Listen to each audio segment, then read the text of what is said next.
एक बार एक विमान में एक बहुत ही खूबसूरत महिला ने प्रवेश किया।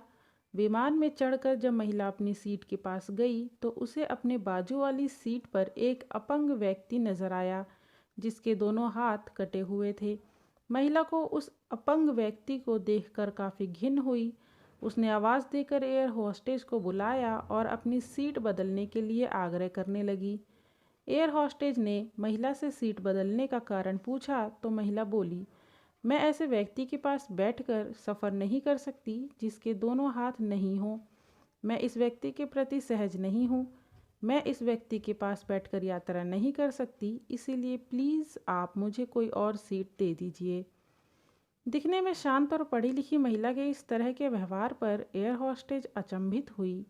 एयर हॉस्टेज ने चारों तरफ देखा लेकिन कोई भी सीट खाली नहीं थी। एयर हॉस्टेज ने महिला को कोई भी सीट खाली ना होने को कहा और साथ में यह भी आश्वासन दिया कि यात्रियों की सुविधा उनका पहला कार्य है, इसीलिए वह कैप्टन से बात करके कुछ ना कुछ हल जरूर निकालेंगी। इतना कहकर एयर हॉस्टेज कैप्टन के पास चली गई। कुछ देर बाद एयर हॉस्टेज वापस आई और महिला से बोली, मैडम, आपको हुई असुविधा के लिए मैं आपसे माफ़ी चाहती हूँ, लेकिन फ़िलहाल इस पूरे विमान में एक ही सीट खाली है जो कि बिजनेस क्लास की है। जैसा कि मैंने आपको बताया कि हमारी कंपनी का प्रथम उद्देश्य यात्रियों की सुविधा का ख्याल रखना है, इसीलिए हम हमारी कंपनी के इतिहास में पहली बार किसी इकोनॉमी क्लास के यात्री को बिजनेस क्लास में बैठाने जा रहे हैं। एयर हॉस्टेज की बात सुनकर महिला बहुत खुश हुई और धन्यवाद कहते हुए अपनी सीट से उठने लगी।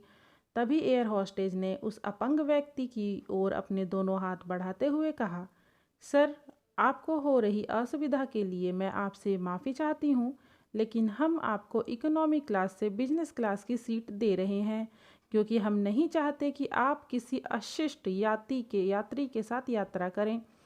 एयर हॉस्टेज की बात सुनकर सभी यात्री एयर हॉस्टेज के इस निर्णय के लिए तालियां बजाने लगे और वह सुंदर महिला अपने इस तरह के बर्ताव पर अब नजरें नहीं उठा पा रही थी।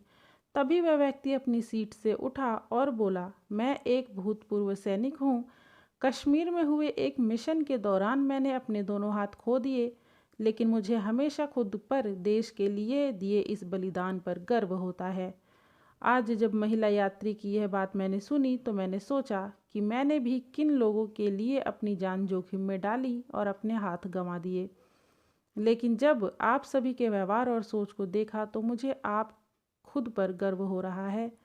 इतना कहकर वह यात्री बिजनेस क्लास में चला गया और वह महिला शर्म से पानी पानी हो गई। दोस्तों, बिना किसी की परिस्थिति को जाने हमें उसे कभी भी जज नहीं करना चाहिए। मुझे इस कहानी से यही सीख मिलती है। आपको इस कहानी से क्या सीख मिली कमेंट में ज़रूर बताएं। वीडियो को लाइक कर दें, चैनल को सब्सक्राइब करना ना भूलें। वीडियो पूरा देखने के लिए धन्यवाद।